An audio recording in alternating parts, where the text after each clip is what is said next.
जय श्री कृष्णा। राधे राधे दोस्तों, आप सभी का दिन शुभ और मंगलमय हो। आप सभी पर भगवान विष्णु की कृपा सदैव बनी रहे। आज की वीडियो में हम सुनेंगे माघ मास महात्म्य का अध्याय 12 और साथ ही एक अद्भुत कहानी सुनेंगे। तो आप सभी लोग हमारे साथ वीडियो में जुड़े रहिएगा और वीडियो को पूरा ज़रूर देखिएगा। तो प्रिय श्रोताओं, आज के अध्याय में कार्तवीर्य जी बोले कि हे विप्रश्रेष्ठ, किस प्रकार एक वैश्य माघ स्नान के पुण्य से पापों से मुक्त होकर दूसरे के साथ स्वर्ग को गया, सो मुझसे कहिए। तब दत्तात्रेय जी कहने लगे कि जल स्वभाव से ही उज्जवल, निर्मल, शुद्ध, मलनाशक और पापों को धोने वाला है। जल सब प्राणियों का पोषण करने वाला है, ऐसा वेदों ने कहा है। मकर के सूर्य माघ मास में गौ के पैर डूबने योग्य जल से भी स्नान करने से मनुष्य स्वर्ग को प्राप्त होता है। यदि सारा मास स्नान करने से अशक्त हो तो 3 दिन ही स्नान करने से पापों का नाश होता है। जो व्यक्ति थोड़ा ही दान करे वह भी धनी और दीर्घायु होता है। 5 दिन स्नान करने से चंद्रमा के सदृश शोभायमान होता है। इसलिए अपना शुभ चाहने वालों को माघ से बाहर स्नान करना चाहिए। अब माघ में स्नान करने वालों के नियम कहता हूँ। अधिक भोजन का उपयोग नहीं करना चाहिए। भूमि पर सोना चाहिए। भगवान की त्रिकाल पूजा करनी चाहिए। ईंधन, वस्त्र, कंबल, जूता, कुमकुम, घृत, तेल, कपास, रुई, वस्त्र और अन्न का दान करना चाहिए। दूसरे की अग्नि ना तपे, ब्राह्मणों को भोजन कराएं और उनको दक्षिणा दे तथा एकादशी के नियम से माघ स्नान का उद्यापन करें। भगवान से प्रार्थना करें कि हे देव, इन स्नान का मुझको यथोक्त फल दीजिए। मौन रहकर मंत्र का उच्चारण करें, फिर भगवान का स्मरण करें। जो मनुष्य श्री गंगा जी में माघ में स्नान करते हैं वे 4000 युग तक स्वर्ग से नहीं गिरते। जो कोई माघ मास में गंगा और यमुना का स्नान करता है वह प्रतिदिन 1000 काफिला गौ के दान का फल पाता है। बोलिए भगवान विष्णु की जय। तो इस प्रकार से आज का अध्याय पूर्ण हुआ। आइए अब सुनते हैं भगवान की मर्जी की अद्भुत कहानी कि यदि भगवान की मर्जी है तो मनुष्य को कुछ भी मिल सकता है। भगवान जो भी करते हैं हमारे अच्छे के लिए करते हैं। तो प्रिय श्रोताओं, एक आदमी मंदिर में सेवक था। उसका काम मंदिर की साफ सफाई करना था। भक्तों और श्रद्धालुओं द्वारा दिए गए दान में थोड़ा थोड़ा उसे मंदिर के पुजारी द्वारा दे दिया जाता। इसी से उसकी गुजर बसर चल रही थी। वह अपनी जिंदगी से बहुत परेशान और दुखी था।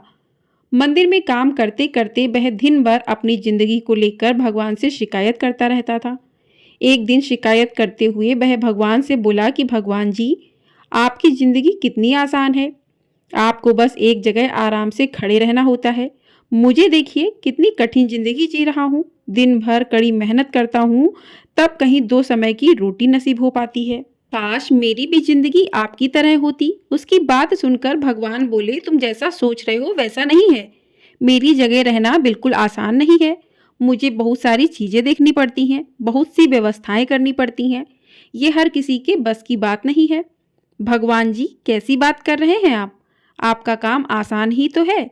आपकी तरह तो मैं भी दिन भर खड़े रह सकता हूँ, इसमें कौन सी बड़ी बात है। मंदिर का सेवक बोला, तुम नहीं कर पाओगे। इस काम में बहुत धैर्य की आवश्यकता पड़ती है, ऐसा भगवान ने कहा। तो सेवक बोला कि मैं जरूर कर पाऊंगा। आप मुझे एक दिन अपनी जिंदगी जीने दीजिए। आप जैसा बताएंगे मैं वैसा ही करूंगा। ऐसा जिद करके कहने लगा। उसकी जिद के आगे भगवान मान गए और बोले, ठीक है, आज पूरा दिन तुम मेरी जिंदगी जियो और मैं तुम्हारी जिंदगी जीता हूँ। लेकिन मेरी जिंदगी जीने के लिए तुम्हें कुछ शर्तें माननी होंगी। मैं हर शर्त मानने को तैयार हूँ भगवान जी, सेवक ने कहा। तो भगवान जी बोले, ठीक है, तो ध्यान से सुनो। मंदिर में दिन भर बहुत से लोग आएंगे और तुमसे बहुत कुछ कहेंगे। कुछ तुम्हें अच्छा बोलेंगे तो कुछ बुरा बोलेंगे। तुम्हें हर किसी की बात चुपचाप एक जगह मूर्ति की तरह खड़े रहकर धैर्य के साथ सुननी है और उन पर कोई प्रतिक्रिया नहीं देनी है।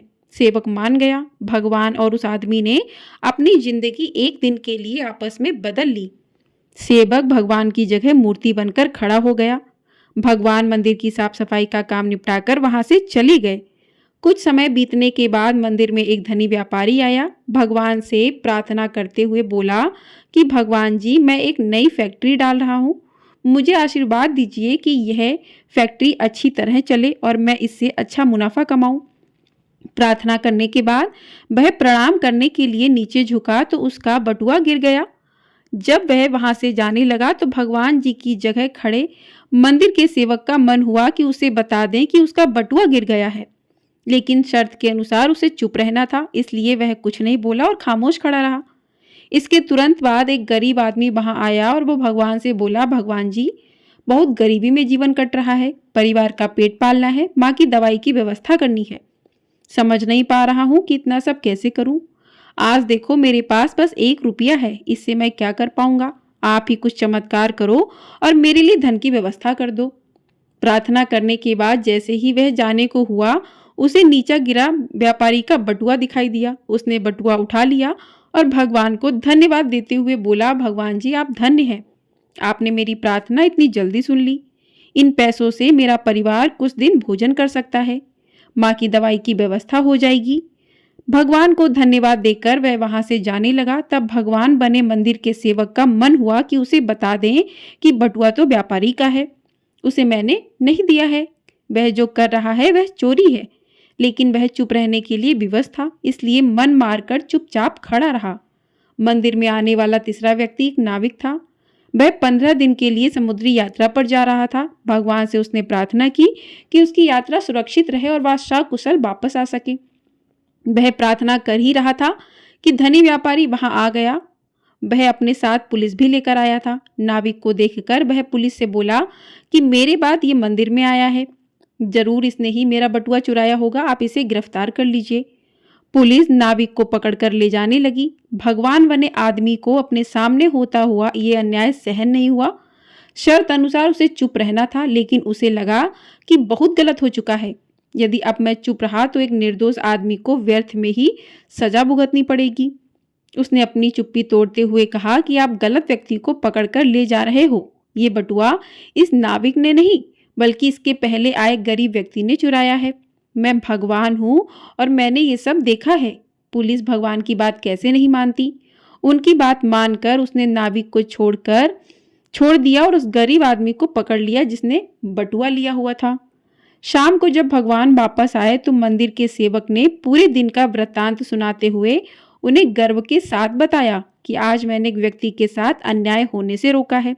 देखिए, आपकी जिंदगी जीकर आज मैंने कितना अच्छा काम किया है। उसकी बात सुनकर भगवान बोले कि ये तुमने क्या किया। मैंने तुमसे कहा था कि चुपचाप मूर्ति बनकर खड़े रहना, लेकिन वैसा ना कर तुमने मेरी पूरी योजना पर पानी फेर दिया। उस धनी व्यापारी ने बुरे कर्म करके इतना धन कमाया है, यदि उसमें से कुछ पैसे गरीब आदमी को मिल जाते तो उसका भला हो जाता और व्यापारी के पाप भी कुछ कम हो जाते। जिस नाविक को तुमने समुद्री यात्रा पर भेज दिया है, वह अब जीवित वापस नहीं आ पाएगा। समुद्र में बहुत बड़ा तूफान आने वाला है। यदि वह कुछ दिन जेल में रहता तो कम से कम बच जाता। सेवक को यह सुनकर एहसास हुआ कि वह तो बस वही देख पा रहा था जो आंखों के सामने हो रहा था। उन सबके पीछे की वास्तविकता तो वह देख ही नहीं पा रहा था। जबकि भगवान जीवन के हर पहलू पर विचार कर अपनी योजना बनाते हैं और लोगों के जीवन को चलाते हैं। इसलिए हम सब भी भगवान की योजनाओं को नहीं समझ पाते। जब हमारे साथ कुछ गलत हो रहा होता है या हमारे हिसाब से कुछ नहीं हो रहा होता है, तो हम अपना धैर्य खोकर भगवान को दोष देने लगते हैं। हम ये समझ नहीं पाते कि इन सबके पीछे भगवान की कोई ना कोई योजना जरूर छुपी हुई है। ऐसे समय में हमें भगवान पर विश्वास रखकर धैर्य धारण करने की आवश्यकता है। इसलिए चिंता ना करें। यदि आपकी मर्जी से कुछ नहीं हो रहा है तो इसका अर्थ है वह भगवान की मर्जी से हो रहा है, और भले ही देर से ही सही, भगवान की मर्जी से सब अच्छा ही होता है। बोलिए भगवान कृष्ण कन्हैया लाल की जय।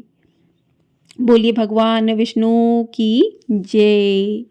तो इस प्रकार से ये कहानी यहीं पर समाप्त हुई। आपको ये कहानी पसंद आई हो तो वीडियो को लाइक, चैनल को सब्सक्राइब जरूर कर दीजिएगा। आपको हमारे चैनल पर इसी प्रकार से माघ मास महात्म के अध्याय प्रतिदिन सुनाए जा रहे हैं। तो आप इन अध्याय को सुनिएगा और अपना ढेर सारा प्यार भी अवश्य दीजिएगा।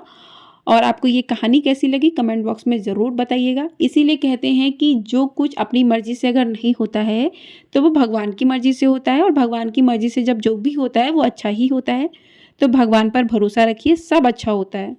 और कहानी पसंद आई हो तो कमेंट बॉक्स में जय श्री कृष्ण राधे राधे अवश्य लिखिएगा। जय श्री कृष्ण राधे राधे।